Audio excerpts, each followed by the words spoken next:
श्री राधा रानी सरकार की जय जय श्री राधा।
स्वामी श्री हरिदासाय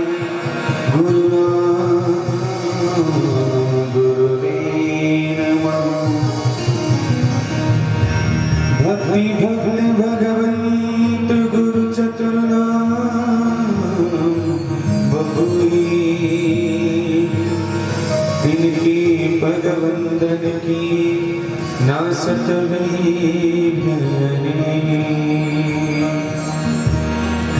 रामाय रामभद्राय रामचंद्राय वेदसे, रघुनाथाय नाथाय सीताय पतये नमः। शिवानी हरिलाल की जय। जब भी जा तू बंदे, जब भी जा तू बंदे, सुबह और शाम श्री राम जय राम जय जय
जय जय राम श्री राम जय राम जय जय राम। ओ जपी जात बंदे जपे जात बंदे सुने और साथ श्री राम जय राम जय जय राम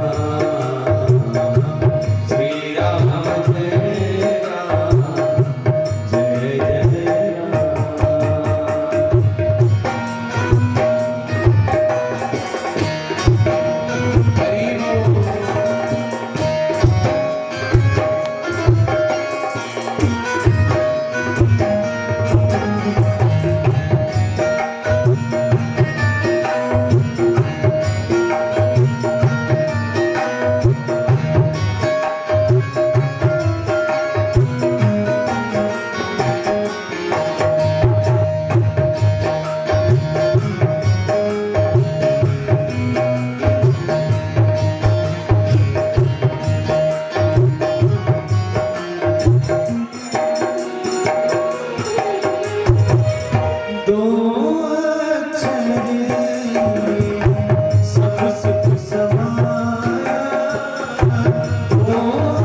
राम जय राम जय जय राम श्री राम जय राम जय जय राम हरे राम राम राम सीता राम राम राम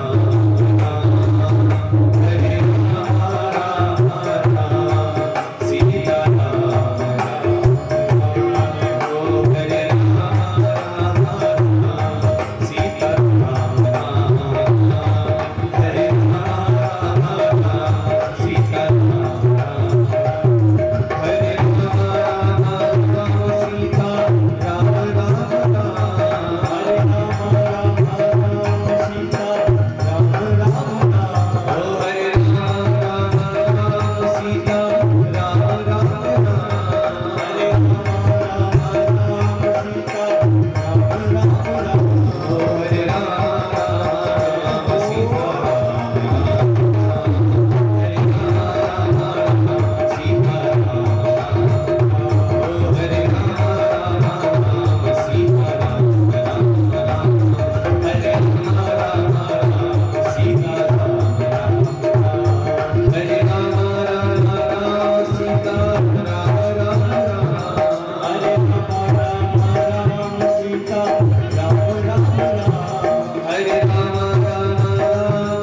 राम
हस्ते पुष्पाणि कृत्वा ग्रन्थस्य सरस्वती वाजे देवाये निवति यक्ष्यं वैष्णोदीयावसु श्रीमद्भागवतपुराणाय नमः सर्वोपचारार्थे गन्धाकृतपुष्पाणि समर्पयामि नमस्करोमि कृष्णाय वासुदेवाय हरये परमात्मने प्रणतक्लेशनाशाय गोविन्दाय नमो नमः। श्रीमद्भागवताख्योऽयं प्रत्यक्षं कृष्णैव हि जैनयों नामयि वर्ते प्रत्यक्षादेव हि पीताम्बरानरबिम्बफलाधरोष्णा पूर्णेन्दुसुन्दरमुखारविन्द्रनेत्रात् कृष्णात् परं किमपि त्वमहं न जाने। कृष्णाय वासुदेवाय हरये परमात्मने प्रणतक्लेशनाशाय गोविन्दाय नमो नमः। सद्गुरुभोजनं वा ध्येयं सदा परिभवनमभीष्टदोहं तीर्थास्पदं शिवविनिर्चिन्तं शरण्यं विद्यार्थ्यं प्रणतपावनभक्तिपूतं वन्दे महापुरुषते चरणारविन्दं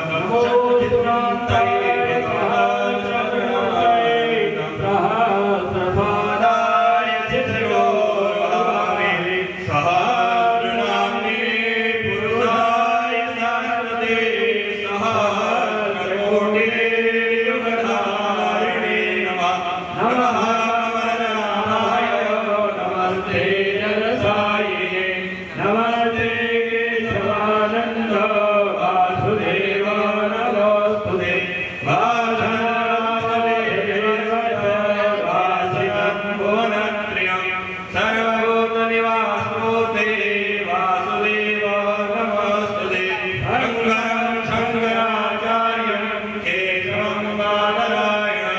शुद्रभाष्यकृतो वन्दे भगवतो पुराणः ईश्वरो वै नमः। गुरुर्ब्रह्मा गुरुर्विष्णु गुरुर्देवो महेश्वर गुरु साक्षात् परब्रह्म तस्मै श्री गुरुवे नमः। नारायणं नमस्कृत्य नरं चैव नरोत्तमं देवीं सरस्वतीं व्यासं ततो जयमुदीरये। ब्राह्मणानां पूजनं नमो सुदन्ताय सह नमोदये सह कृपालाय श्रीर्भोगाय सहस्रनाम्ने बुधाय सरस्वते सह अस्मभ्ये युधाय नमः। नमः कमलनाभाय नमस्ते रसायने नमस्ते केशवानन्द वासुदेव नमोस्तुते। नमो ब्रह्मण्यदेवाय गौब्राह्मणहिताय च जगद्धिताय कृष्णाय गोविन्दाय नमो नमः। ब्रह्मज्ञानं प्रथमं पुरस्ताद्विहस्तयोनिमथस्य विभाः। ब्रह्मन् ब्राह्मणो ब्रह्मवर्चसि जायतां राष्ट्रेणायन्यः शूरतिखभ्यो दिव्या देवः तथो यायतां देवदेवृणाण्वा आशुः सन्तिः पुरन्दिष्टो द्विजेष्ठा सभेयो युवा स यजमानो ध्यायिताय च जगद्धिताय कृष्णाय गोविन्दाय नमो नमः। ब्रह्मणे नमः। सर्वोपजन्धस्वरा पुराधरेषा पुरुषाङ्गरे श्रीं ईश्वरवन्दरभूतानां नार्यो वै श्रियं विष्णुनामेरुचं ब्राह्मण्यनयन्तो देवा हरे तद्ब्रुवन्नाथस्त्वैवं ब्राह्मणो प्रियातजदेवा असन्नथैषते लक्ष्मीश्च पुण्यावहोरात्रे पार्श्वे नक्षत्राणि रूपमश्विनौ व्याप्तं वैष्णनिधानं वैखाणं सर्वलोकं वैखाणं। पुष्पाणि समर्पयामि नमस्करोमि दक्षिणाद्रव्यं च समर्पयामि। सर्वेभ्यो ब्राह्मणेभ्यो नमः। जितने कथा में विराजमान भक्त लोग हैं, मेरी इनसे प्रार्थना है जब महाराज जी जय बुलाते हैं तो आप लोग बिल्कुल चुप रहते हैं। जो नहीं बोलता है वो दूसरे जन्म में गूंगा हो जाता है। जब महाराज जी जब जय बुलावे के आए तो जोर से बोला करो, कम से कम सुनाई तो पड़े भगवान को कि हाँ यहाँ कथा हो रही है। बोलो सच्चिदानंद भगवान की जय। बोलो सच्चिदानंद भगवान की जय। महाराज की जय। महाराज की जय। भागवत पुराण की जय। हर हर महादेव।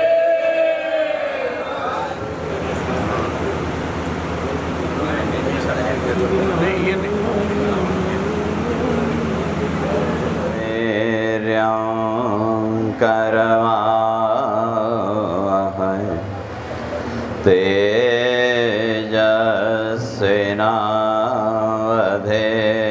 तेजस्विनावधेतमस्तु मा विद्विषावहै।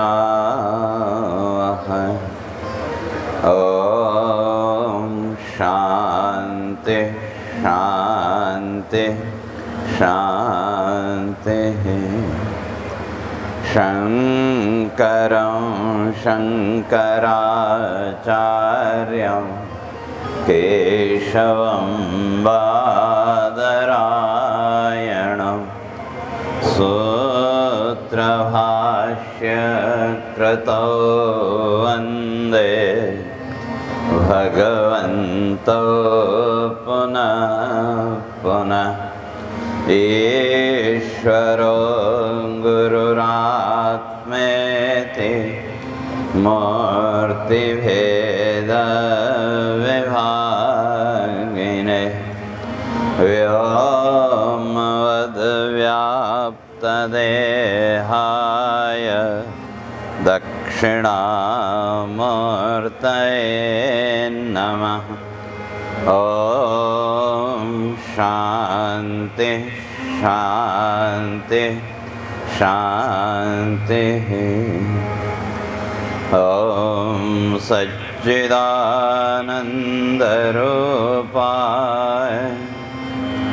विश्वोत्पत्त्यादिहेतवे तापत्रयविनाशाय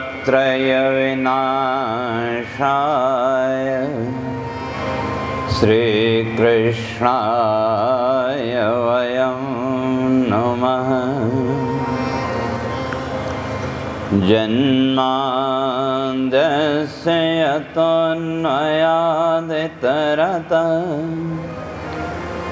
चार्थेष्वेज्ञस्वराट् तेने ब्रह्महृदाय आदिकवये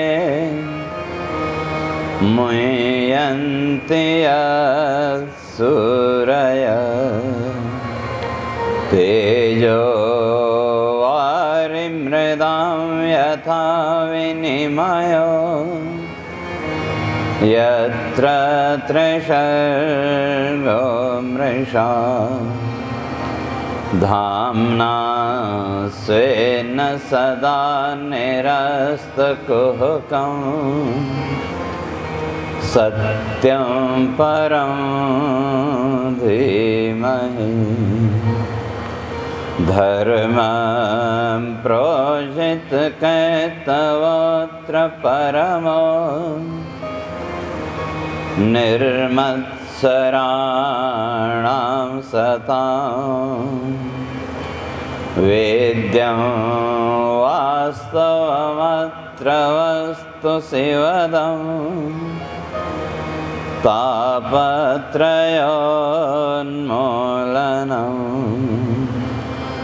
श्रीमद्भागवते महामुनिकृते किं वा परैरीश्वर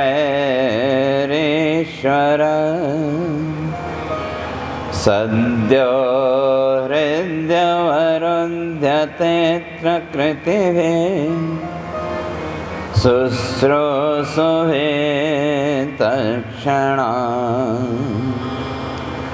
निगमकल्पतरोर्गलितं फलम् सुखमुखादमृतद्रवसंयुतं पिबत भागवतं रसमालयम्। मुहुरहो रसिका भुवि भावुका यं प्रव्रजन्तमनुपेतमपेतकृत्यं द्वैपायनो विरहकातराजुहाव।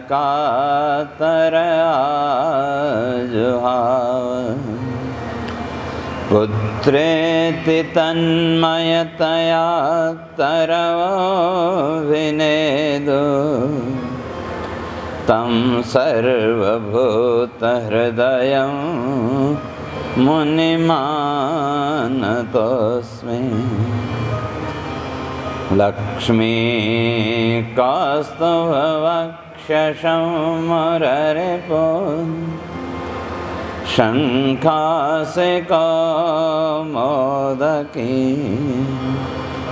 हस्तं पद्मपलासताम्रनयनं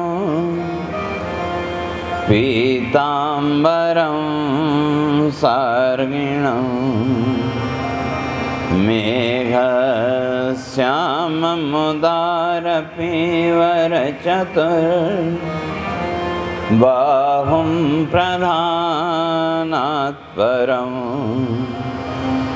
श्रीवत्साङ्कमनाथनाथममृतं वन्दे मुकुन्दं मुदा। यस्माद्विश्वमुदेति यत्र रमते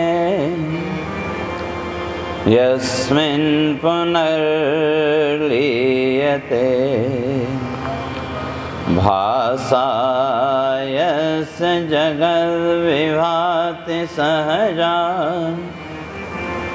नन्दोज्ज्वलं यन्महत् शान्तं शाश्वतमक्रियं यं पुनः भावाय भूतेश्वरम्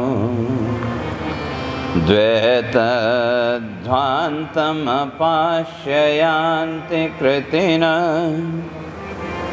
प्रस्तौमितं पुरुषं प्रस्तौमितं पुरुषम्।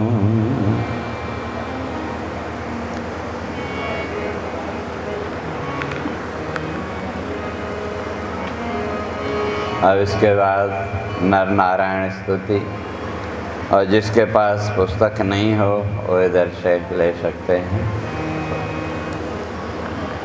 मैंने कहा दूसरा स्टैंड है, तो एक इस साइड से लगा दो तो फिर वो आवाज़ भागेगी नहीं। कैसे करूं वंदना ब्रह्मा शंकर रूप में सदा है भासती चेतना वाणी चेतन में है प्राण संवेदना हो निर्बंध स्वतंत्र आप रहते प्रेमाद्र हैं सर्वदा रक्षा है त्रिलोक जीवन सुधा रूपावतारी प्रभो आविर्भूत अनेक रूप जग में धाता त्रिलोकी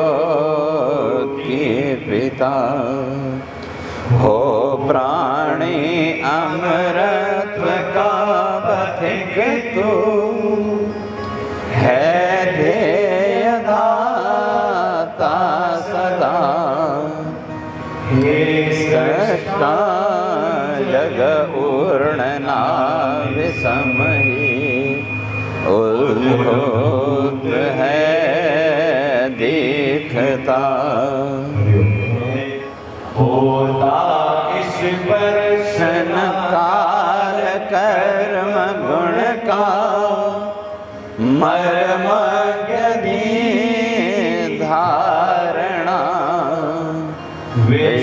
विश्वात्मा शरणार्थ आश्रय सखा धाता करूं वंदना हे आक्रांत भयार्त मृत्यु भय से संसार सारा यहाँ ब्रह्मा भेद परार्थ आयुष जयी हैं भीत होते जहाँ कैसे भौतिक विश्व देह गणना पाए महत्ता यहाँ हे ज्ञानाश्रय आपकी कृपा शरण जो स्वीकार लेना यदा पाता बंधन मोक्ति देह जड़ता निर्वाण पाता ख्याल था वंचना हे सर्वेश्वर विश्व अनुराग तुमको ध्याऊं रहते क्या।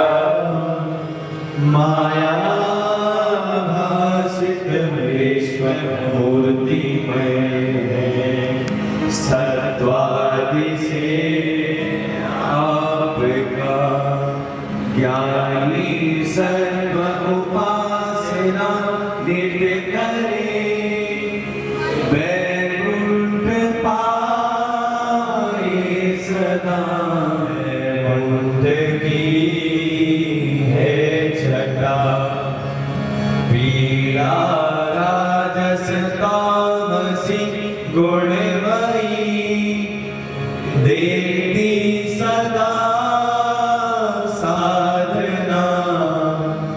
देती सात्विक साधना सुख सदा। होती नहीं वंचना। ज्ञानी तो है मोक्ति हेतु करते है ईश आराधना। त्यागे राजस तामसी गुणमयी भोगार्थ की वंदना। आत्मानात्म विवेक दातु तुम हो। आराध्य वेदांत वाणी वेद सुधा प्रवर्तक विभो। विश्वेश सर्वात्मनि माया मोहित मूढ़धि सदत है। पाता नहीं स्वात्मधि मेरी वंदन आपको नित्य करूं। प्राणी सुधा अज्ञधि पाता दर्शन अज्ञ मूढ़ जग भी। होती कृपा आपकी प्राणों में नित्य जीव चित्त तन में। आभा प्रभा आपकी साक्षात्कार स्वर आत्म रूप सुख पा। होते मनीषी सुखी ब्रह्मा शंकर यज्ञ करते। पाते मनीषा सुधी पाला साधक चित्त भावमयी। उद्भूत है आपको होता वर्णित पूर्ण ज्ञान पथ में। आम्नाय विज्ञान का लीला वैभव चराचर सदा। मिथ्या करे कल्पना अंतर्भूत उपाधि रूप जग में। धारा करूं वंदना। धारा करूं वंदना। धारा करूं वंदना। की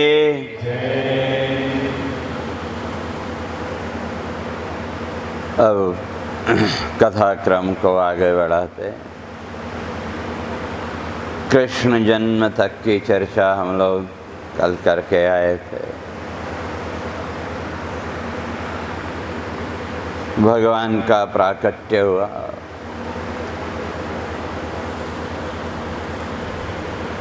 और महर्षि वेदव्यास जी इस बात को स्पष्ट करते हैं कि जहाँ भी भगवान का प्राकट्य है, जहाँ भी भगवान का प्रकाश है, वहाँ किसी भी प्रकार का अशुभ टिक नहीं सकता। और उसके लिए उदाहरण के रूप में कंस कल चर्चा करके आए थे ना, कि जैसे कंस को पता लगा कि भाई देवकी का 8वां गर्भ आ गया है, तो निश्चय करके घर से चला कि आज तो देवकी को मार ही देना है। लेकिन जैसे ही कारागार में पहुंचा और देवकी को देखा, कहते हैं उसको देखते ही उसके मन का भाव बदल गया और वहाँ वो सोचने लगा कि भाई मुझे कुछ ऐसा करना चाहिए कि जिससे मेरा यश, मेरी कीर्ति नष्ट न हो, क्योंकि इसको मार दूंगा तो ये तो घोर पाप होगा। और यहाँ तो मुझे अपयश मिलेगा ही, मरने के बाद भी देहे मृते मनुजा सपन्ति ही का मरने के बाद भी लोग मुझे श्राप देंगे।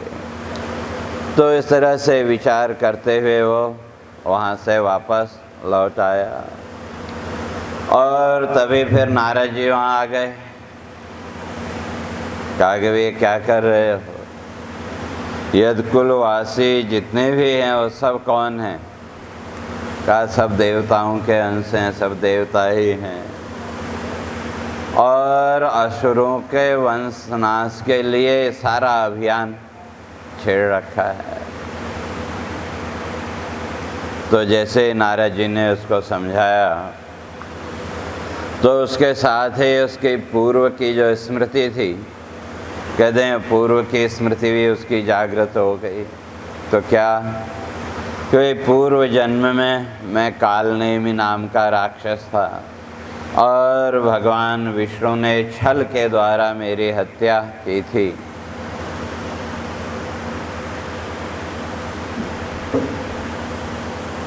तो जैसे ही ये बोध हुआ, उसके अंदर मृत्यु का भय और प्रकट हो गया। और फिर तुरंत ही इसने वसुदेव देवकी को कारागार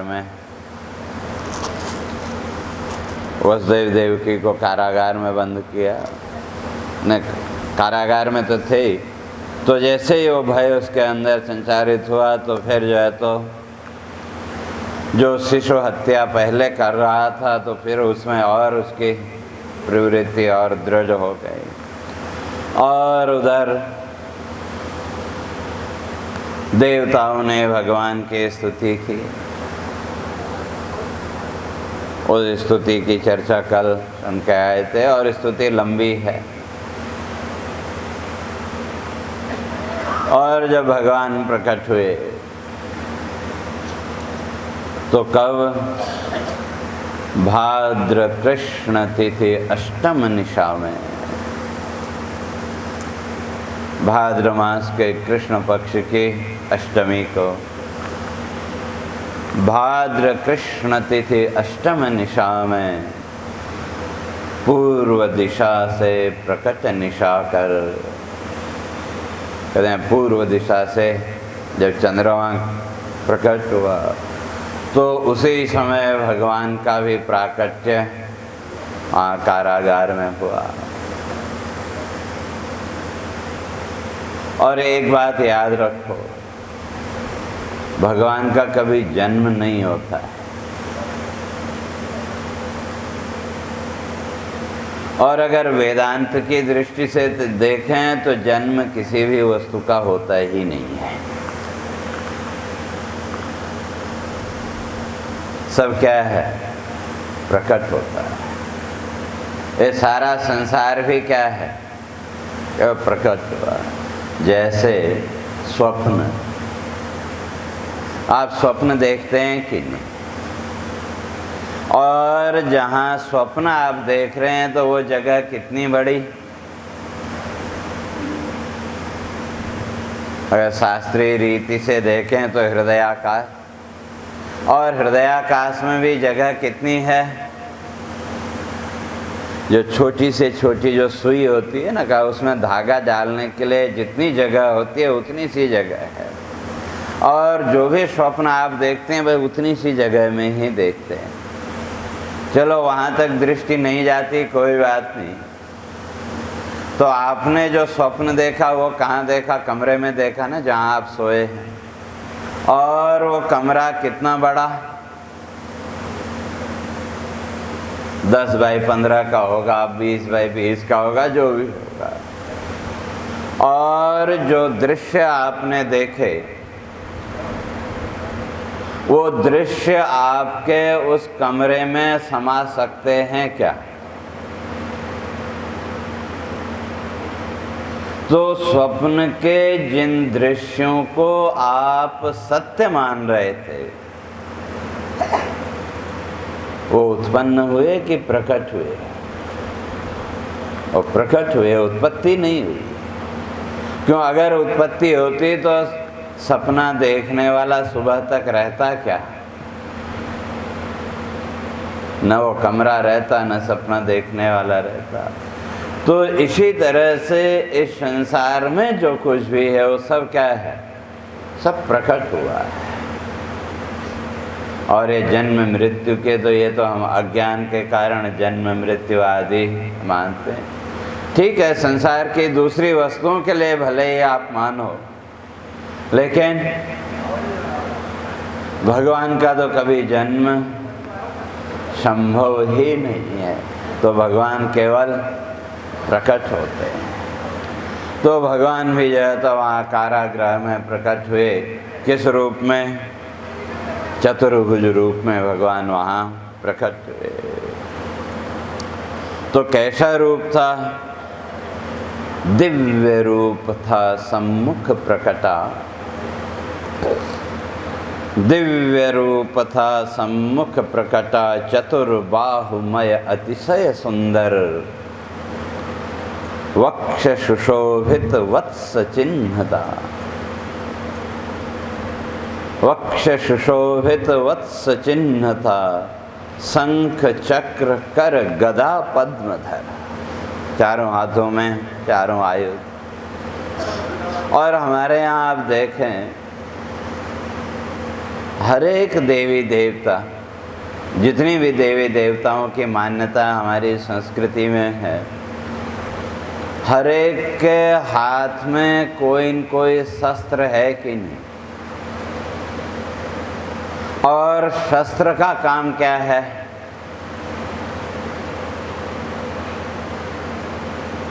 चाकू है। चाकू आप घर में रखते हैं तो उसका क्या उपयोग है? सब्जी वगैरह सुधारना, उसको ठीक ठाक करना, व्यवस्थित करना, अर्थात जो दूषित भाग है उसको दूर करना।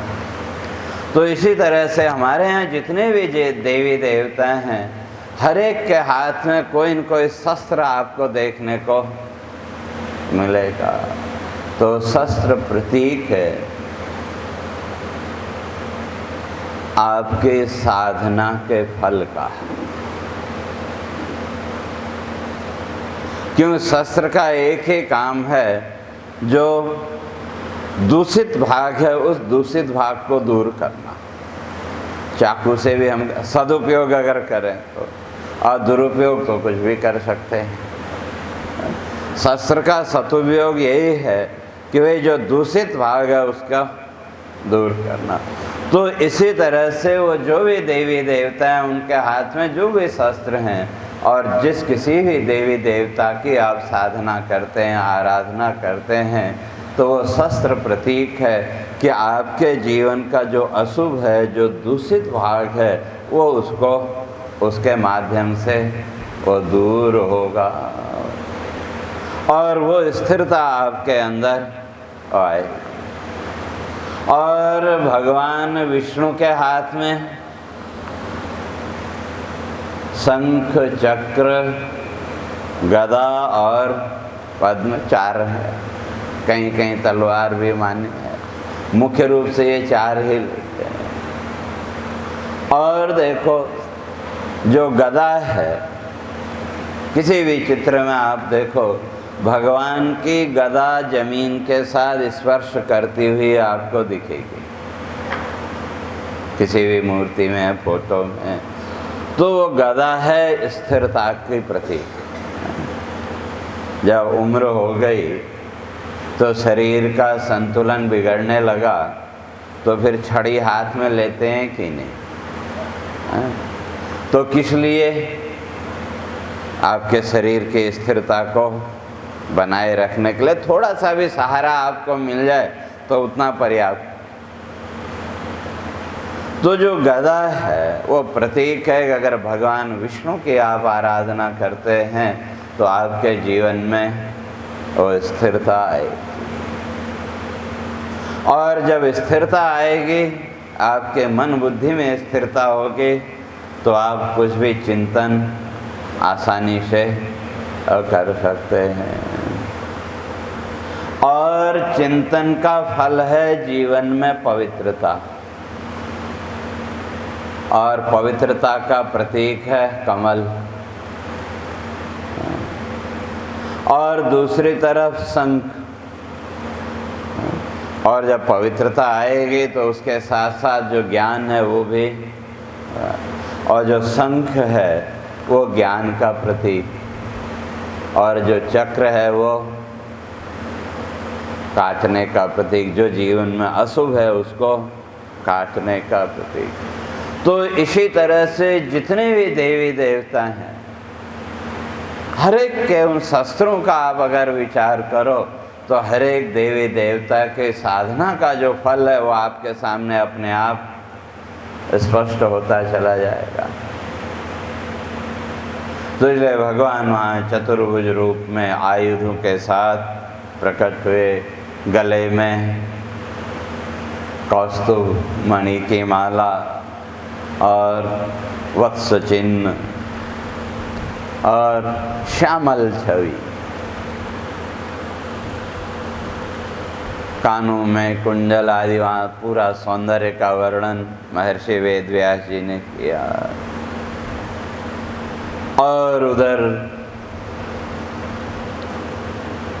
जब पुत्र रूप में साक्षात भगवान को सामने देखा तो कहते हैं वसुदेव और देवकी के मन की जो पीड़ा थी वो दूर हो गई, मन की पीड़ा जाती रही। और तब वहाँ पर वसुदेव जी भगवान की वंदना करते हैं, स्तुति करते हैं प्रसन्न मन से, क्योंकि जितना भी क्लेश था, जितनी भी पीड़ा थी, साक्षात चतुर्भुज रूप में, पुत्र रूप में ईश्वर को देख करके वो सारी पीड़ा उनकी वो दूर हो गई। तब वहाँ वसुदेव जी भगवान की वंदना करते हैं कि बुद्धि साक्षी आनंदमय तुम। कहते हैं प्रभु आप तो कौन है?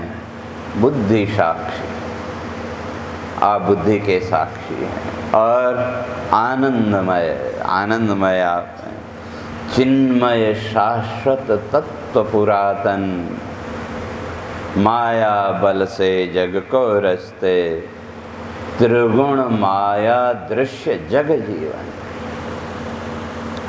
और षोडश विकार महदादिक मिल, 16 विकार। क्योंकि जो सांख्य दर्शन है, सांख्य दर्शन में 25 तत्व माने,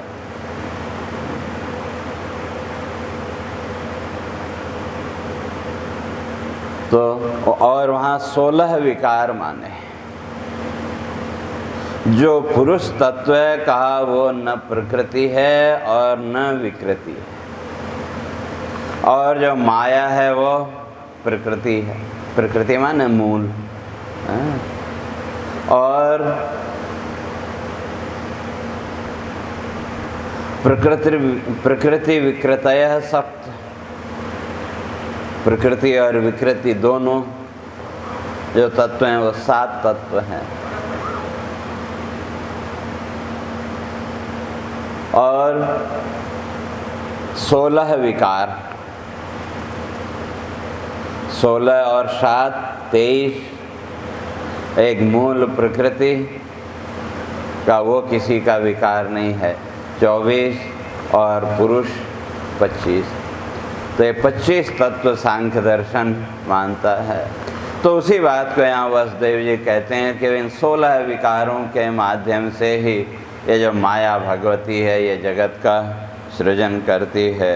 लेकिन आप तो द्वैत रहित तुम जीवन सृष्टा, कहते हैं आप तो इस जीवन के रचयिता हैं, जीवन के सृष्टा हैं। तो कैसे हैं? द्वैत रहित तुम जीवन सृष्टा,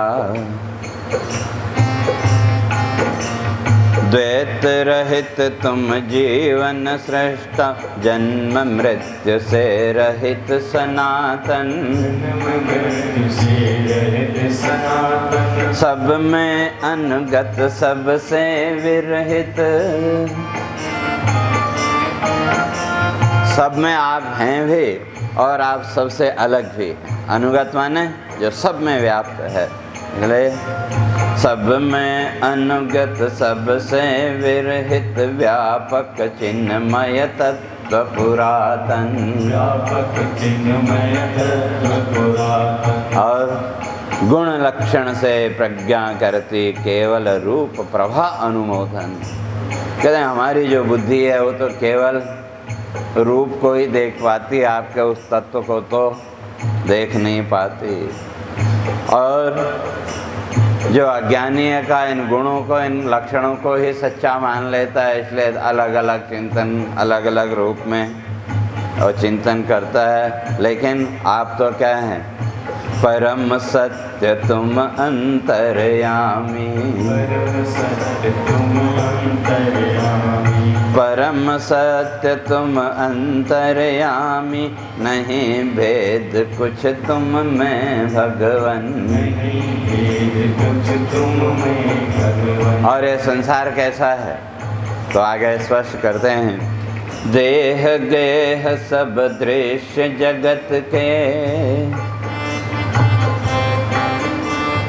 देह गेह सब दृश्य जगत के, वाणी विलास है छल दर्शन, वाणी विलास है छल दर्शन, विज्ञ नहीं है सत्य मानते। का अज्ञानी तो इसको सत्य मान लेते हैं संसार को, लेकिन जो ज्ञानी हैं, जो जानकार हैं, वो विज्ञ नहीं है, सत्य मानते। क्यों सत्य नहीं मानते? तो कहते हैं सिद्धन इनकी सत्ता भगवन, क्यों संसार के जितने भी पदार्थ हैं, इन सब पदार्थों की अपनी कोई स्वतंत्र सत्ता है ही नहीं। मैंने कई बार स्पष्ट किया, पहले भी स्पष्ट किया। क्यों? जब तक आपको अपने होने का ज्ञान न हो तो तब तक संसार की किसी भी वस्तु का ज्ञान नहीं हो सकता। तो ये संसार के जितने भी पदार्थ हैं, इन पदार्थों की जो सत्ता है वो किस पर टिकी हुई है?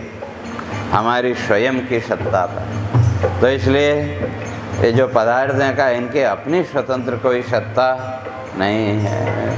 और तो आप तो क्या हैं? सत्व विभामय विष्णु रूप में, सत्व विभामय विष्णु रूप में, करते जग जीवन का पालन, करते जग जीवन का पालन, राजस गुण से ब्रह्मा बनकर, राजस गुण से ब्रह्मा बनकर, करते जग जीवन का सर्जन, करते जग जीवन का सर्जन। और प्रलय काल में तामस गुण बल, प्रलय काल में तामस गुण बल रुद्र रूप में करते धारण, रूप में करते धारण। जग रक्षा को तुम हो करते, जग रक्षा को तुम हो करते, असुर व्यूह मद दर्प दलन, क्रूर निर्दयी दैत्य शक्ति से। और अंतिम पंक्ति में फिर वंदना करते हैं कि आप क्या करो, क्रूर निर्दयी दैत्य शक्ति से पीड़ित जग है करता क्रंदन, मुक्ति मिलेगी दैत्य ताप से, मुक्ति मिलेगी दैत्य ताप से, करता भगवन तुमको वंदन, करता भगवन तुमको वंदन, करता भगवन तुमको वंदन, करता भगवन तुमको वंदन। इस प्रकार वसुदेव जी ने भगवान की स्तुति की और उसके बाद फिर देव की भी भगवान की स्तुति करते हैं। तो क्या स्तुति तो लंबी है, मैं थोड़ा थोड़ा ही, तो इसलिए वहाँ देव की जी फिर स्तुति करते हैं कि ये जो संसार है कैसा है। तो काल व्याल से भीत जीव यह, लोक लोकांतर करता भ्रमण, चरण कमल का आश्रय पाकर, नष्ट हुआ जग जीवन क्रंदन।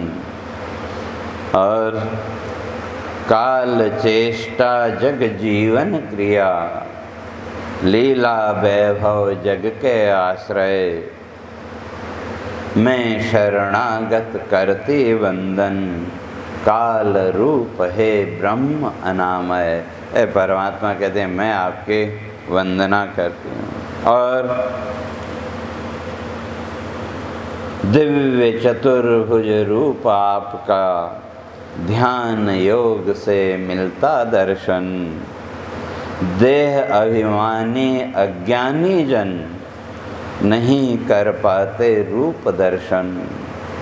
और फिर अंत में प्रार्थना करते हैं कि कंस त्रास से मुक्ति मिले अब, कंस त्रास से मुक्ति मिले अब, दिव्य रूप का करें संवरण,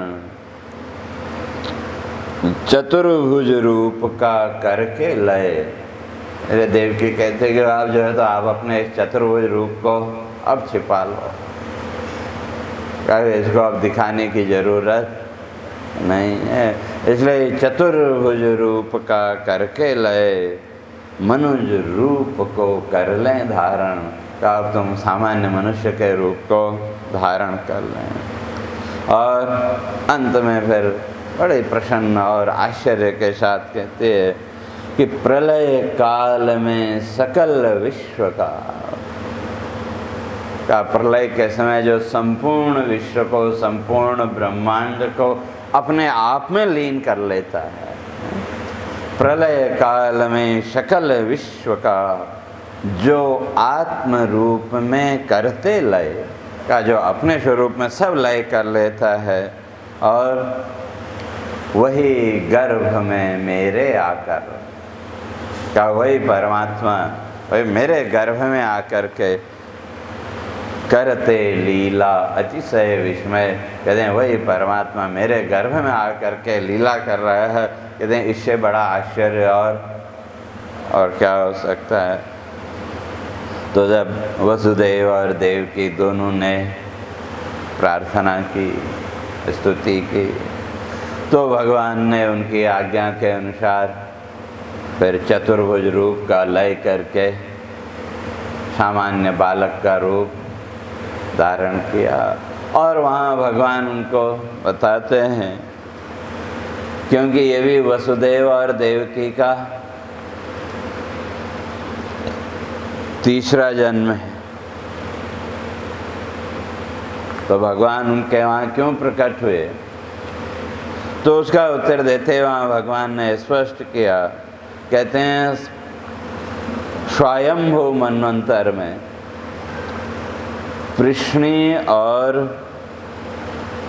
तो जो देवकी थी वो पृष्णी और वसुदेव जी सुतपा नाम के प्रजापति थे। कहते हैं वहाँ पर ब्रह्मा जी से संतानोत्पत्ति की आज्ञा पा करके का देवताओं के 12,000 वर्षों तक आपने तप किया। तो कहा उस तपस्या से प्रसन्न होकर के मैं आपके सामने प्रकट हुआ। तो वरदान में क्या मांगा था? क्या आप जैसा ही पुत्र चाहिए,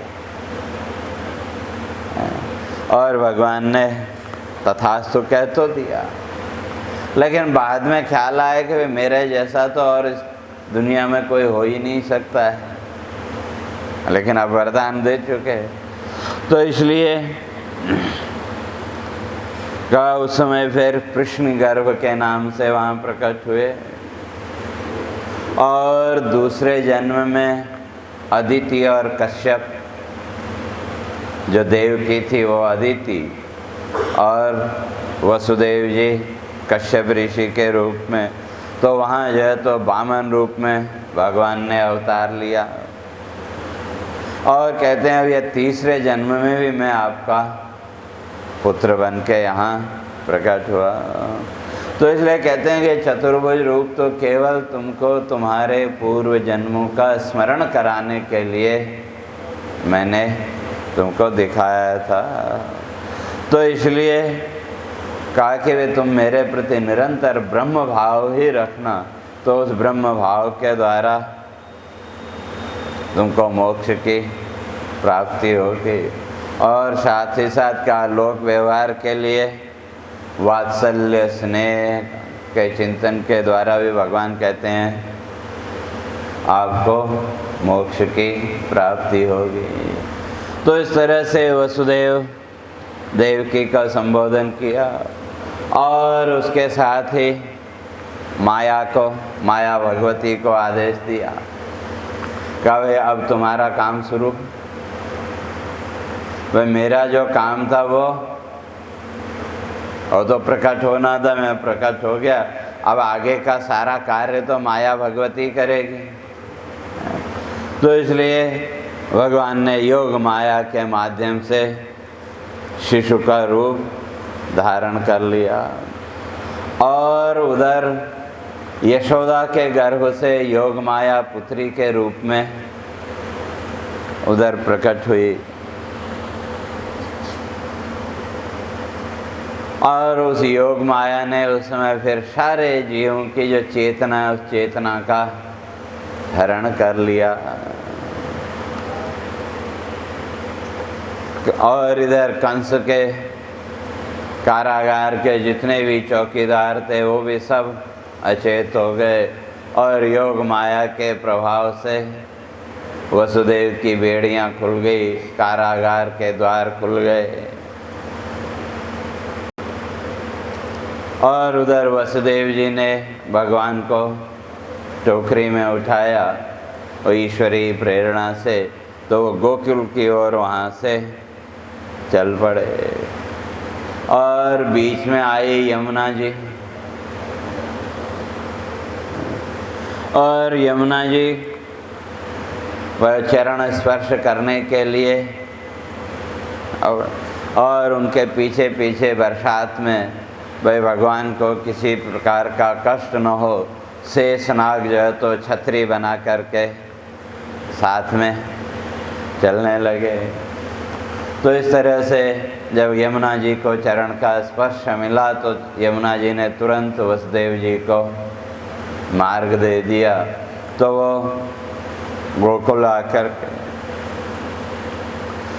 और पुत्र को यशोदा जी की शैया पर सुला करके जो वहाँ कन्या थी उस कन्या को साथ में और लेके गए। और ये जो यशोदा जी,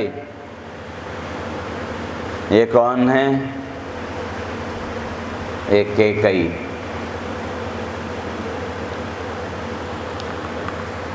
जो कैकई है कि राम अवतार में कैकई को कोई यश नहीं मिला है, लेकिन सही अर्थों में यश की अधिकारी कैकई ही है, क्यों? वो तो भगवान राम और कैकई दोनों की गुप्त योजना थी। मंथरा तो केवल माध्यम बनी, लेकिन योजना तो कैकई और भगवान राम की थी। तो इसलिए वहाँ भगवान राम ने कैकई को वरदान दिया था, ऐसी कथा आती है। कहा कि भाई इस जन्म में तो आपको कोई यश नहीं मिल पाया, कहा कि अगले जन्म में आपको जो है तो पूरा यश मिलेगा। और अगर देखें तो वो भगवान की कूटनीति भी थी राम की, वनवास की जो प्रक्रिया है वो भगवान की कूटनीति भी है। क्योंकि अगर वो सीधे सीधे युद्ध करने चले जाते तो रावण पहले से सावधान हो जाता है कि नहीं। इसलिए आखिरी क्षण तक रावण इसी भ्रम में रहा कि वो तो वनवासी है, जो जिसको उसके पिता ने घर से निकाल दिया, कहा वो तो वनवासी है, वो मेरे साथ क्या युद्ध करेगा। तो अंतिम क्षण तक वो इसी भ्रम में रहा।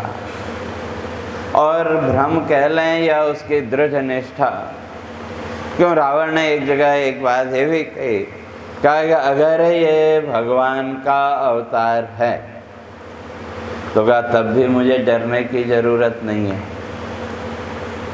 क्यों?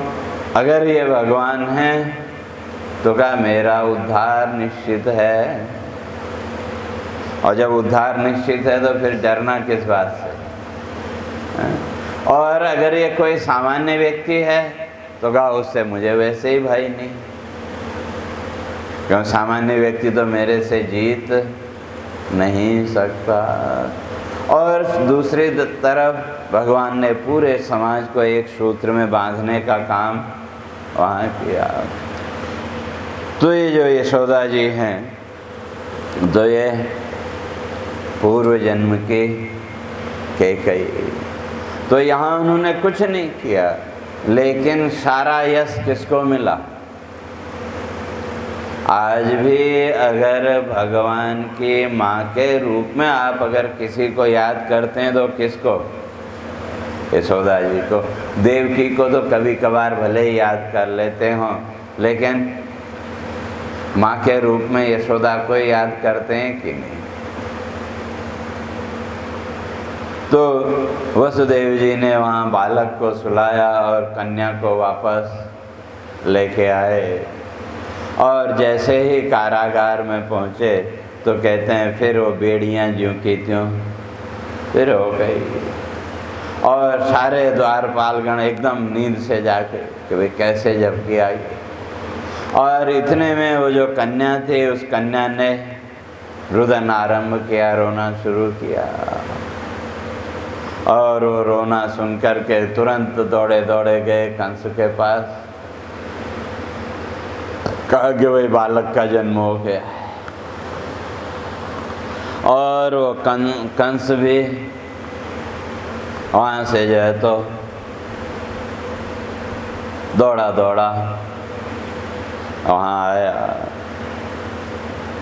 और तब वहाँ सुखदेव जी कहते हैं कि वह जब आया तो उसने देवकी के गोद में से उस बालिका को छीन लिया, और छीन करके वहाँ जो एक शिलाखंड पत्थर बनाया था जिस पर वो पटक के शिशुओं की बलि देता था, जैसे उस पर उसने पटकने का प्रयास किया तो वो जो बालिका है वो उसके हाथ से छूट करके आकाश में अष्टभुजा देवी का रूप उसने धारण किया। और तब वो उसको समझाती है, कहा कंस अब तो व्यर्थ में शिशु हत्या मत कर, तेरा काल तो कहीं अन्यत्र प्रकट हो चुका है।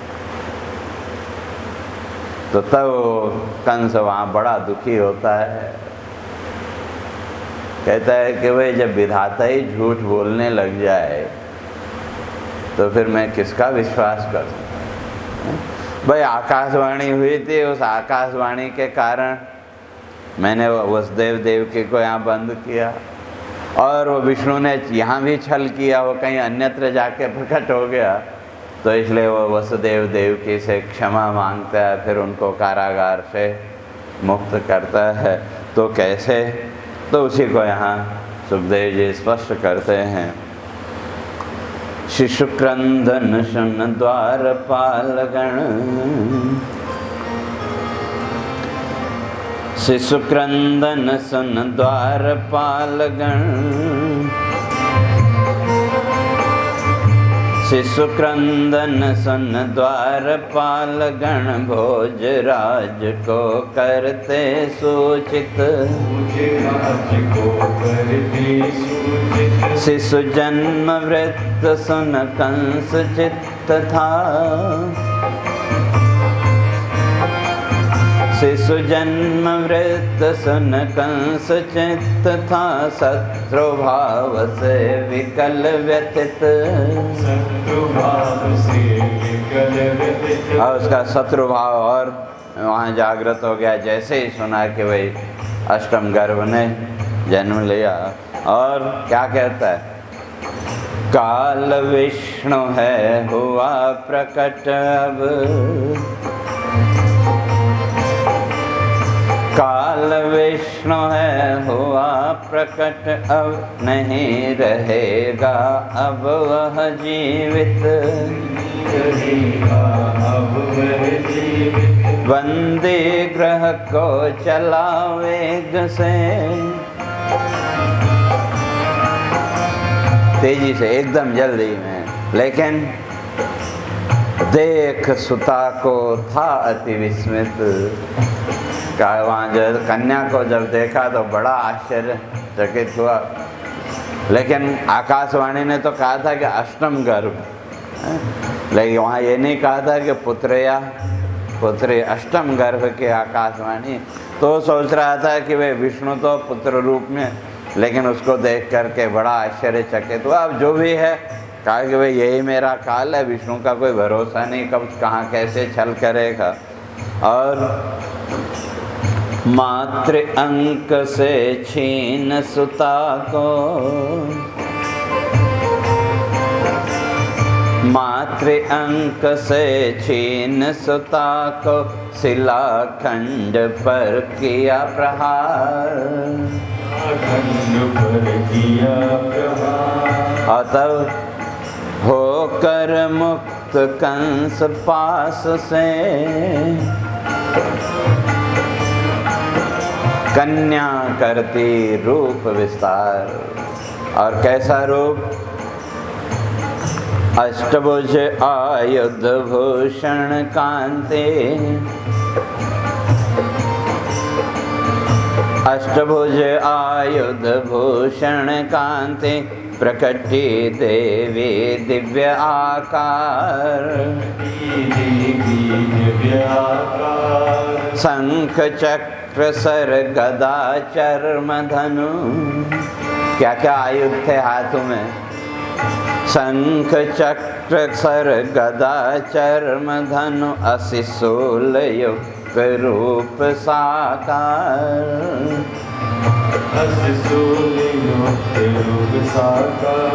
और तभी वहाँ कंस देखता है कि सभी देवदर, गंधर्व, सिद्ध, चारण, किन्नर, जितने भी देवलोक के प्राणी हैं, सब जो तो देवी भगवती की वहाँ स्तुति कर रहे हैं। और बहुविध वंदन करते उसका, बहुविध वंदन करते उसका, गंधर्व सिद्ध गण चारण किन्नर, बोली देवी भोजराज से, बोली देवी भोजराज से, होगा न लाभ कुछ मुझे मार कर, कुछ मुझे मार कर। और शत्रु अन्यत्र हुआ प्रकट है, व्यर्थ निर्दोष शिशु हत्या मत करो।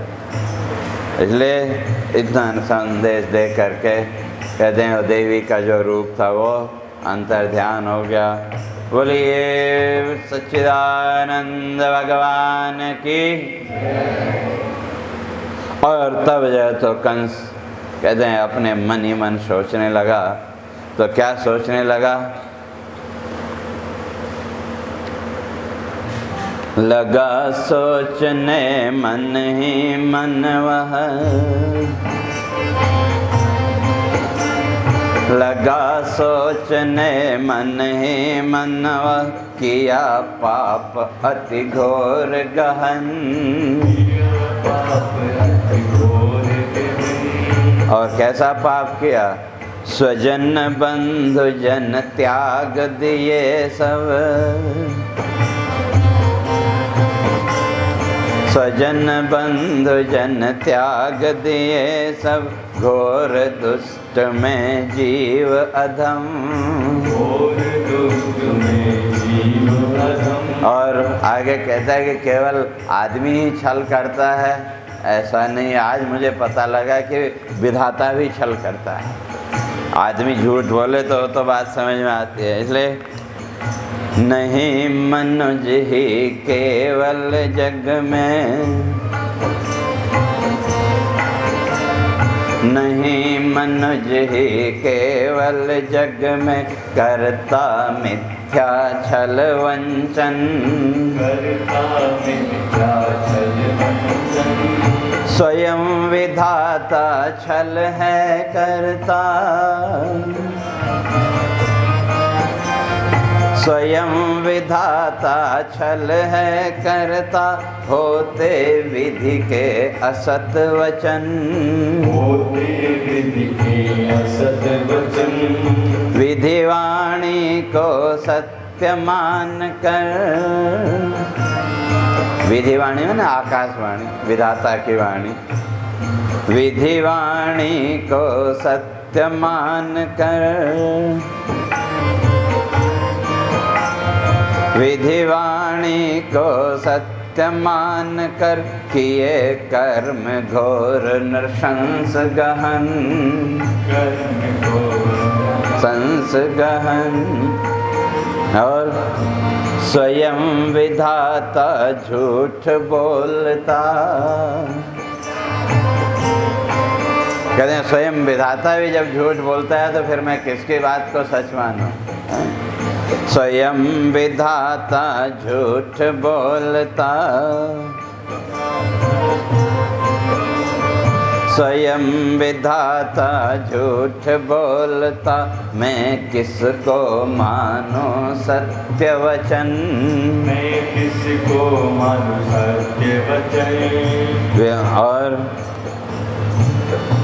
तब जो है तो उसने देवकी और वसुदेव जी से वो क्षमा मांगता है। तो क्या?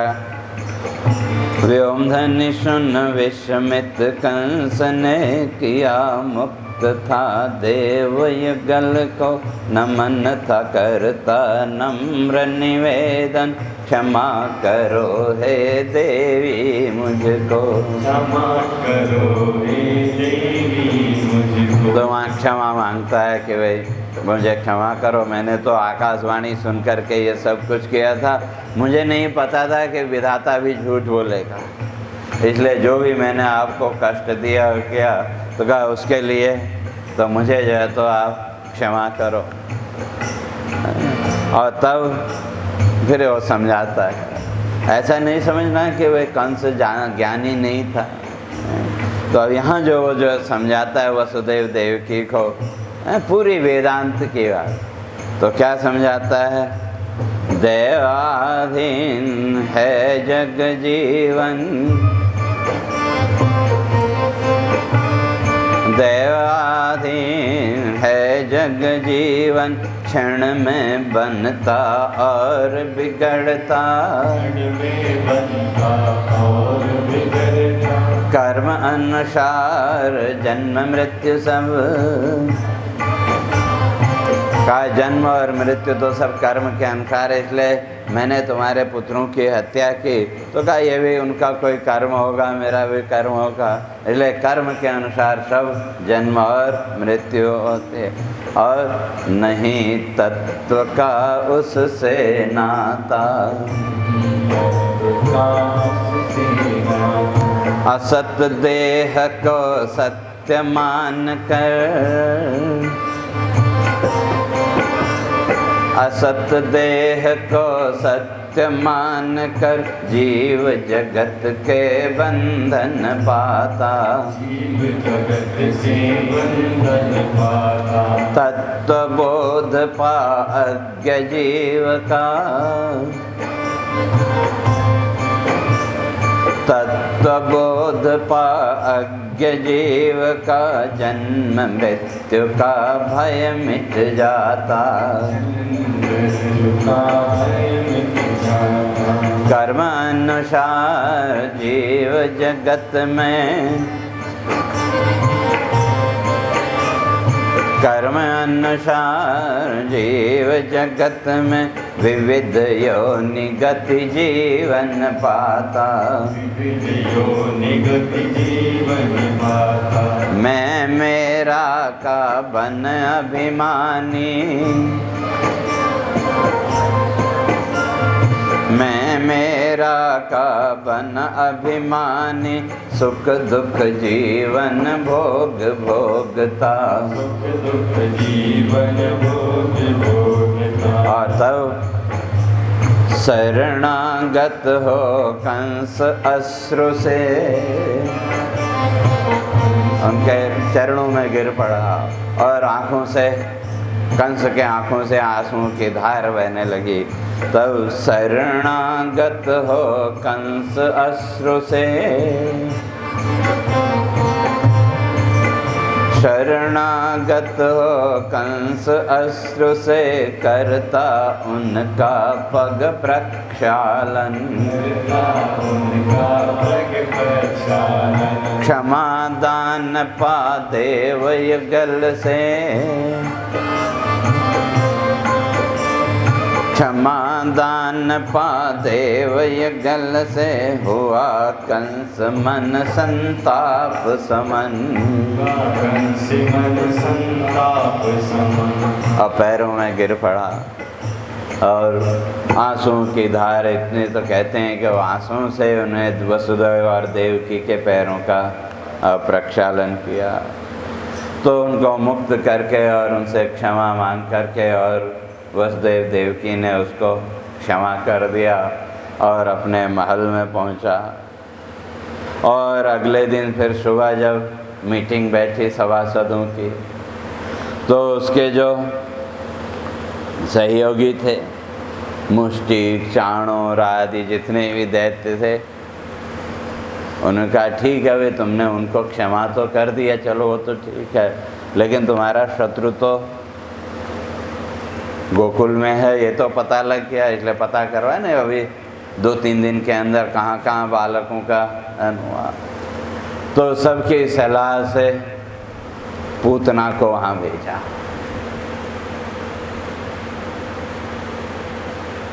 और जो पूतना है वो अविद्या की प्रतीक है।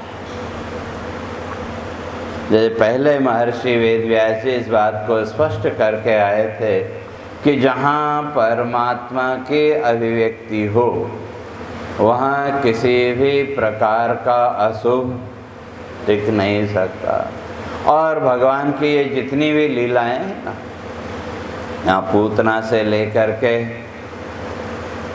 आगे तक, ये सब एक एक तत्व का शुद्धिकरण। क्यों? और शुद्धिकरण के लिए सबसे पहले अविद्या को हटाना पड़ेगा, तो इसलिए सबसे पहले पूतना का उद्धार किया।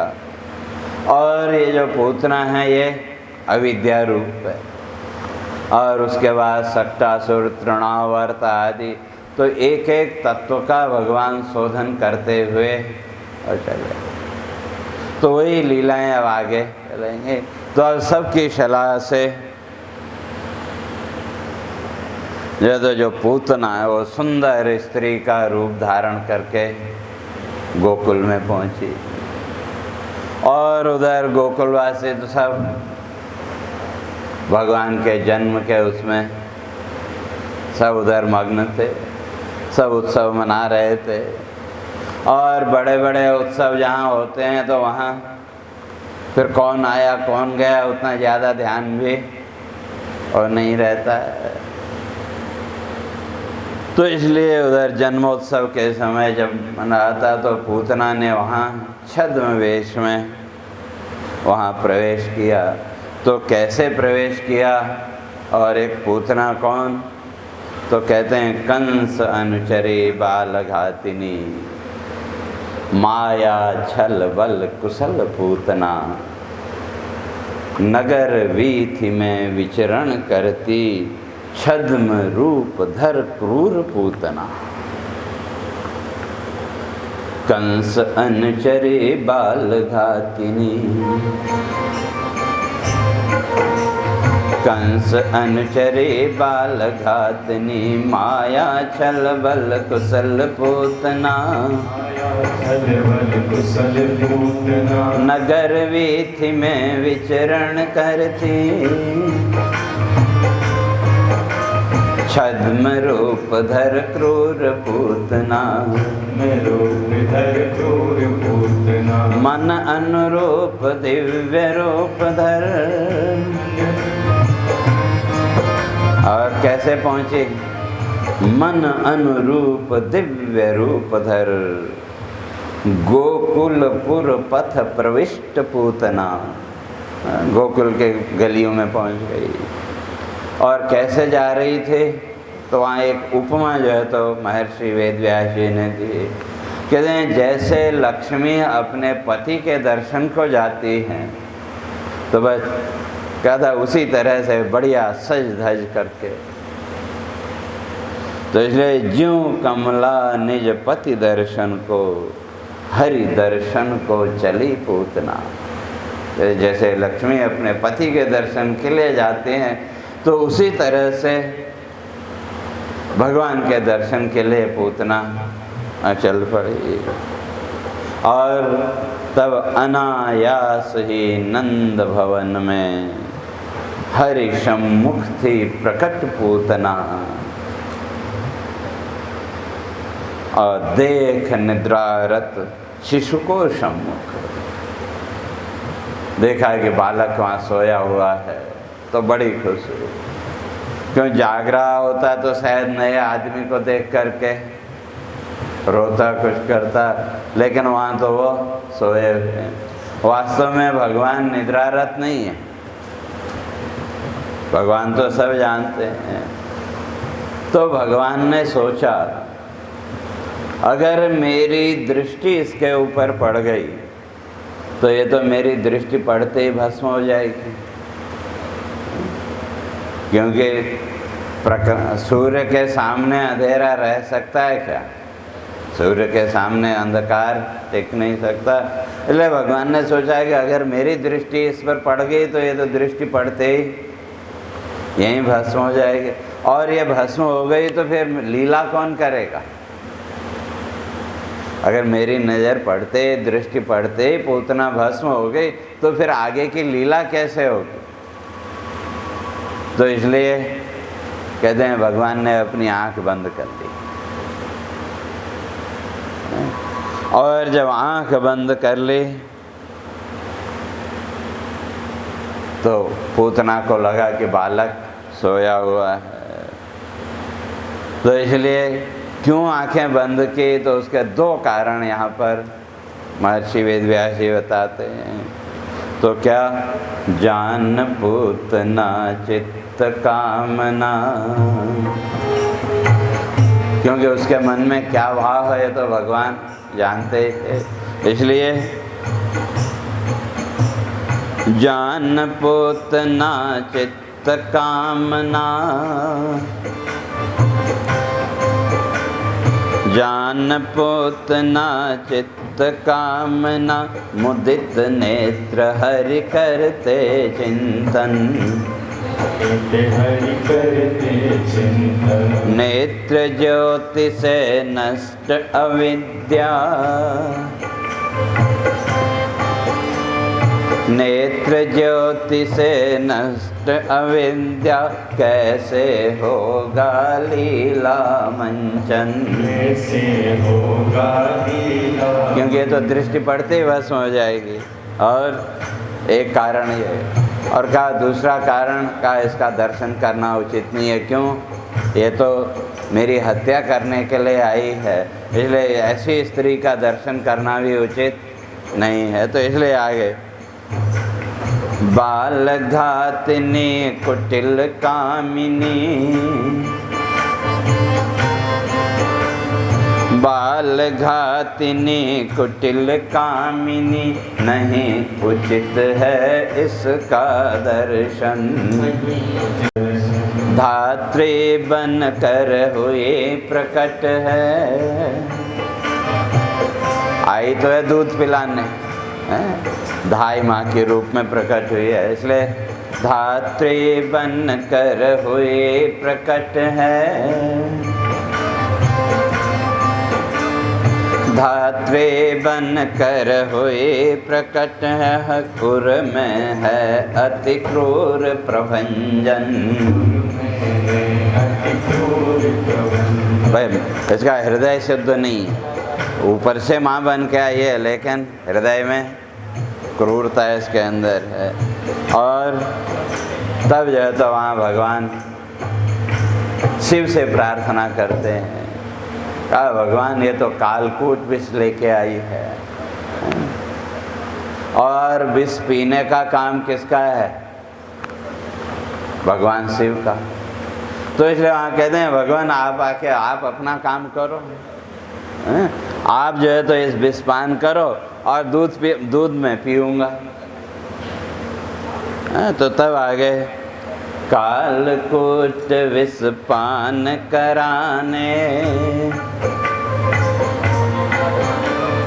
कालकूट विष पान कराने, हुए प्रकट है यह पंचानन। हे पंचानन, हे भगवान शिव, ये तो कालकूट विष पिलाने मुझे आई है, और विष पीना तो मेरा काम नहीं है। क्यों? समुद्र मंथन के समय किसने विष पान किया? भगवान शिव ने। तो इसलिए चिर परिचित विष पान करो तुम। कहते हैं आपका तो रोज का अभ्यास है विष पान करने का, इसलिए चिर परिचित विष पान करो तुम। दुग्ध पान में करता भगवान, कहते हैं आप जो है तो विष पान करो और दूध में पीता हूँ। तो इस तरह से भगवान शिव से प्रार्थना की, तो भगवान ने कहा भाई ठीक है आपकी आज्ञा। और उधर जो है तो तभी जो पूतना है उसने भगवान को अपने गोद में लिया। और कैसे? यहाँ महर्षि वेदव्यास जी लिखते हैं कि जैसे भ्रम में कोई सर्प को गले लगा ले, अनजाने में कोई जैसे सर्प को गले लगा ले तो उसका फल क्या होगा? अमृत्यु ही है। तो इसलिए लिया अंक में शिशु को उसने, लिया अंक में शिशु को उसने, भ्रमवश जैसे अहि आलिंगन, भ्रमवश जैसे अहि आलिंगन। शिशु हत्या को सज्ज राक्षसी, शिशु हत्या को सज्ज राक्षसी, कालकूट विष अनुरंजित स्तन, विष अनुरंजित स्तन। और उसने जो तो भगवान के मुंह में अपना स्तन दिया। तो कहते हैं उसके साथ ही महर्षि वेदव्यास जी कहते हैं कि स्तन देने के साथ ही उसने अपने प्राणों को भी भगवान को समर्पित कर दिया। देकर स्तन हरियानन में, देकर स्तन हरियानन में करती हरि को प्राण समर्पण, हरि को प्राण समर्पण। दुग्ध पान कर हरि तब उसकी, दुग्ध पान कर हरि तब उसकी मन अभिलाषा करते पूर्ण, अभिलाषा करते पूर्ण। और तो भगवान ने क्या किया, स्तन पान संग हरि थे करते, पूतना प्राण बल ओज हरण। कहते हैं दूध पीने के साथ साथ भगवान ने क्या किया, पूतना के प्राण बल ओज तीनों का हरण कर लिया दुग्ध के साथ। और तब मर्मांतक तन पीड़ा प्रकटी, और जहाँ भगवान ने दूध पीना शुरू किया तो फिर जो है तो जब प्राणों का हरण करना शुरू किया तो और पीड़ा प्रकट होने लगी, तो मुंच मुंच करके राक्षसी चिल्लाने लगी। तो वहाँ पर विचारक कहते हैं कि भगवान कहते हैं कि भाई मेरा क्या दोष है, भाई मैं तो तुम्हारे पास नहीं आया था, दूध पिलाने तो तुम आई और मैं दूध पी रहा हूँ, अब मेरे दूध पीने से तुम्हारे प्राण निकलते हो तो भाई मेरा उसमें क्या दोष है। दत्ता स्वयं ममान ने कहा, तुमने स्वयं अपने दूध पिलाने के लिए मेरे मुंह में अपने स्तन को दिया, तो भाई बालक का काम है, भाई छोटा बालक है, कोई भी माँ कोई भी स्त्री अगर उसको स्तनपान कराए तो चाहे उसकी माँ हो नहीं हो वो पान करे, कहते मैं तो वही कर रहा हूँ, तो इसमें मेरा क्या दोष है। अगर तुम्हारी मृत्यु होती है तो मेरा तो उसमें कोई दोष है नहीं। और मुंच मुंच ध्वनि हुई प्रकट थी, छोड़ो छोड़ो करके चिल्लाने लगी। और वो जो आवाज़ थी कितनी भयंकर, पाताल सप्त दिशि 10 गुंजन, कहते हैं सप्त पाताल और 10 दिशाओं में वो जो है तो उसकी पूतना की चीत्कार सुनाई लेने लगी। और उधर पूतना का उसका अपना जो असली रूप था वो प्रकट हुआ और पृथ्वी पर गिर पड़ी। तो कैसे, कहते हैं ज्यों वृत्तासुर, कहते हैं जैसे वृत्तासुर पृथ्वी पर गिरा था तो उसी तरह से और गिर पड़ी। और जो गोकुलवासी है वो देख करके पीछे पीछे दौड़े और उसके शरीर का विस्तार कहते हैं 6 योजन, 6 योजन का अर्थ 9 किलोमीटर। वैसे जो शरीर का विस्तार था 9 किलोमीटर का। और उधर जो तो भगवान को सुरक्षित पा करके फिर गोकुलवासियों ने सीढ़ी वगैरह लगा के उनको उतारा, उनका मंगल वगैरह करने लगे। तो इस प्रकार से जो पूतना है उसका उद्धार हुआ। बोलिए सच्चिदानंद भगवान की जय। और इसी क्रम में फिर शकट भंजन और तृणावर्त उतार। तो जन्म के 3रे माह में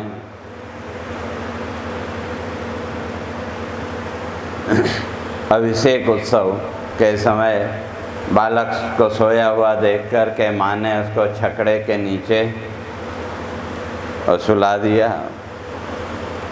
जो छकड़े के नीचे सुला दिया तो उसी समय हिरण्याक्ष का पुत्र उत्कच, जिसको लोमस ऋषि का श्राप था, तो हिरण्याक्ष का पुत्र जो उत्कच था तो लोमस ऋषि के आश्रम में बड़ा उत्पात करता था।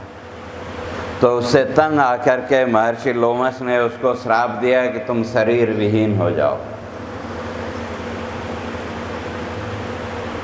तो और जब लोमस ऋषि ने आशीर्वाद दिया तो चरणों में गिर पड़ा, क्षमा मांगी।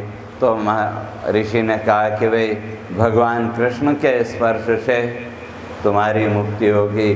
तो वही जो है तो उत्कच, हिरण्याक्ष उत्कच जो है तो वही यहाँ सक्तासुर के रूप में छकड़े में आया, और जो है तो वही छकड़े में आकर के बैठ गया, और भगवान ने पैर का स्पर्श करते वो जो छकड़ा है उसको मीलों दूर उछाल दिया। तो भगवान का स्पर्श पाते ही वो भी उस श्राप से मुक्त हुआ। और फिर तृणावर्त, उसी क्रम में फिर आता है तृणावर्त।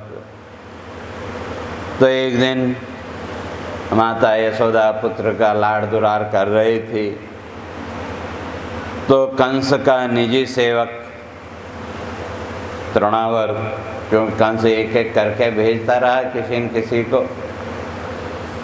तो भगवान ने देखा कि भाई अब इसका वायु तत्व, तृणावर्त है ना, वायु तत्व का शोधन उसका समय आ गया। तो भगवान ने अपने शरीर का भार बढ़ा लिया, और माता ने थक करके उसको नीचे सुला दिया, और वो जो तृणावर्त है वो बवंजर के रूप में, साइक्लोन के रूप में गोकुल में आया और अपने साथ में भगवान को लेके चला। और भगवान ने के भार को सहन नहीं कर पाने के कारण वो ज़्यादा दूर नहीं पहुंच पाया, और भगवान ने उसका गला इतनी ज़ोर से दबाया तो कहते हैं वो जो है तो एक चट्टान पर वो गिर पड़ा, और उसके साथ उसका भी उद्धार हुआ। बोले सच्चिदानंद भगवान की। और इसी क्रम में फिर नामकरण का समय आया। तो एक बार गर्गाचार्य जी जो यदुवंशियों के कुल पुरोहित थे, दो गर्गाचार्य जी गोकुल में आए। तो जो वसुदेव, नंद, यशोदा, तो अब नाम तो बालक का कुछ न कुछ रखना पड़ेगा, तो उनसे आग्रह किया कि वे बालक का नामकरण आप करें। तो वहाँ फिर गुप्त रूप से एकांतवास में नामकरण की विधि संपन्न की। और जब वहाँ वो नाम रखते हैं तो मैंने पहले भी कहा था, हमारे यहाँ हर नाम अर्थपूर्ण होता है, लेकिन आजकल तो वो टिंको पिंको चल पड़े हैं सब, जिसका कोई अर्थ नहीं। और जो नाम आप बालक का रखेंगे उसका असर भी होगा। तो वहाँ जो है तो नामकरण संस्कार करते समय तो वहाँ वो नाम रखते हैं का जो बड़ा है, बड़ा बालक, तो उसका नाम राम। जग का मित्र रोहिणी श्रुति है, राम नाम से ख्यात यशस्वी, कीर्ति लब्ध बल होगा दूजा।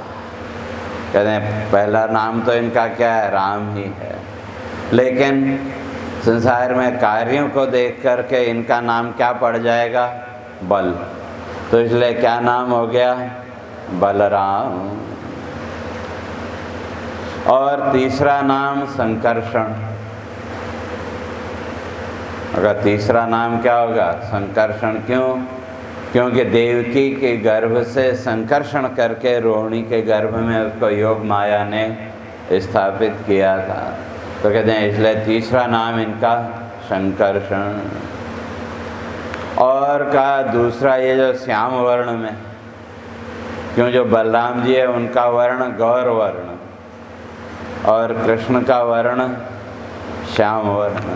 का ये जो श्याम वर्ण में जो बालक है, तो कहा इसके तो असंख्य नाम है, इसके नामों की तो कोई गिनती है नहीं, असंख्य नाम है। लेकिन कहा कि इस जन्म में इसका नाम, इस समय इसका नाम क्या होगा, कृष्ण होगा। तो इसलिए वहाँ कृष्ण शब्द का अर्थ महर्षि स्पष्ट करते हैं। और वो कृष्ण शब्द के जो व्याख्या है वो ब्रह्म वैवर्त पुराण में बड़े विस्तार से बताई गई। भागवत में उतना ज़्यादा विस्तार से नहीं वर्णन किया, लेकिन ब्रह्म वैवर्त पुराण में तो कृष्ण शब्द के कई अर्थ किए हैं, तो एक अर्थ मैं आपके सामने रखता हूँ। तो वहाँ कहते हैं ब्रह्मणः वाचकः कोयम का जो कृष्ण शब्द है वो आप कैसे लिखते हैं? पहले क लिखा, उसके ऊपर फिर री की मात्रा, फिर श, फिर ण, और ण भी स्वर के बिना तो पूरा नहीं होगा, आगे स्वर की मात्रा भी देनी पड़ी, अ की मात्रा, और उसके आगे 2 बिंदियाँ, विसर्ग जिसको बोलते हैं।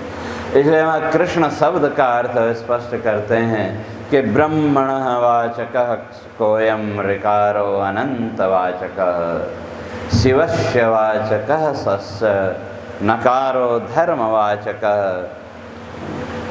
अकारो विष्णुरुद्दिष्टः श्वेतद्वीपनिवासिनः नरनारायणार्थस्य वाचको विसर्ग स्मृतः। तो कहते हैं कृष्ण शब्द में जो क है वो किसका प्रतीक? ब्रह्मणः वाचकः कोयम, ब्रह्म तत्व का प्रतीक है। और अगर त्रिदेव को लें तो का ब्रह्मा का प्रतीक। कृष्ण शब्द में जो क है वो ब्रह्म तत्व का प्रतीक, और ऋकारो अनंत वाचक, वो जो परमात्मा है उसको हम अनंत मानते हैं कि नहीं? इसलिए कृष्ण शब्द में जो री की मात्रा है वो उस परमात्मा के अनंतता की प्रतीक, और श का शिवस्य वाचकः सश्च, जो श है वो शिव का प्रतीक, और शिव के 2 अर्थ, शिव माने भगवान शिव ही है, और शिव का अर्थ शांति भी। अगर ब्रह्मा विष्णु अर्थ करेंगे तो वहाँ शिव अर्थ, और पहले में ब्रह्म अर्थ करेंगे तो जिसने उस परमात्मा के उस ब्रह्म तत्व की अनंतता को जान लिया उसके जीवन में फिर शांति के अतिरिक्त और क्या रहेगा? जब तक हमने उस तत्व को नहीं जाना तभी तक हमारे जीवन में अशांति है। जिस दिन उस तत्व को जान लिया उस दिन चित्त के सारे क्लेश, सारे विक्षेप अपने आप दूर हो जाएंगे। तो इसलिए शिवस्य वाचकः सश्च, और नकारो धर्मवाचक, कहते हैं जो न है वो धर्म का प्रतीक, और अकारो विष्णुरुद्दिष्टः, जो अ है वो भगवान विष्णु का प्रतीक, और फिर आगे 2 बिंदियाँ, कहते हैं दोनों बिंदियाँ नर नारायणार्थस्य, नर और नारायण का प्रतीक वो दोनों बिंदियाँ हैं। तो इस तरह से बड़े विस्तार से वहाँ भगवान के नाम का अर्थ स्पष्ट किया, और धीरे धीरे कालक्रम से दोनों बालक बड़े होते गए, और फिर इसी क्रम में तत्व शुद्धिकरण के क्रम में एक दिन भगवान ने मिट्टी खा ली। मिट्टी खाई ऐसा नहीं, बल्कि वो जो पृथ्वी तत्व है उस पृथ्वी तत्व के शुद्धिकरण की वो प्रक्रिया। सबसे पहले अविद्या का क्षय, अविद्या का नाश, उसके बाद उसके वायु तत्व का शुद्धिकरण, फिर पृथ्वी तत्व का शुद्धिकरण, फिर आगे व्योमासुर आएगा तो वो आकाश तत्व का शुद्धिकरण, और वो दावानल दावाग्निपान तो वो अग्नि तत्व का शुद्धिकरण, और कलियनाग की लीला वो जल तत्व का शुद्धिकरण। तो ये एक एक लीला एक एक तत्व के शुद्धिकरण की प्रक्रिया।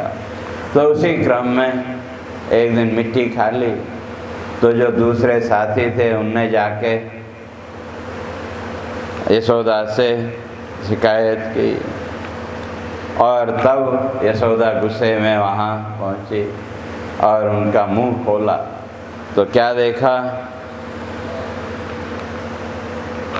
तो दोनों भ्राता नंद भवन में।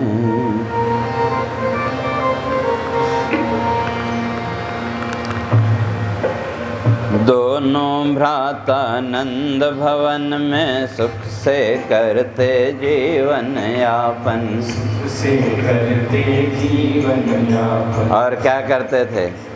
नवनीत शर्करा तस्कर बन। माखन और मिश्री की चोरी कहते हैं ना, इसलिए नवनीत माने माखन और शर्करा माने मिश्री, इसलिए नवनीत शर्करा तस्कर बन।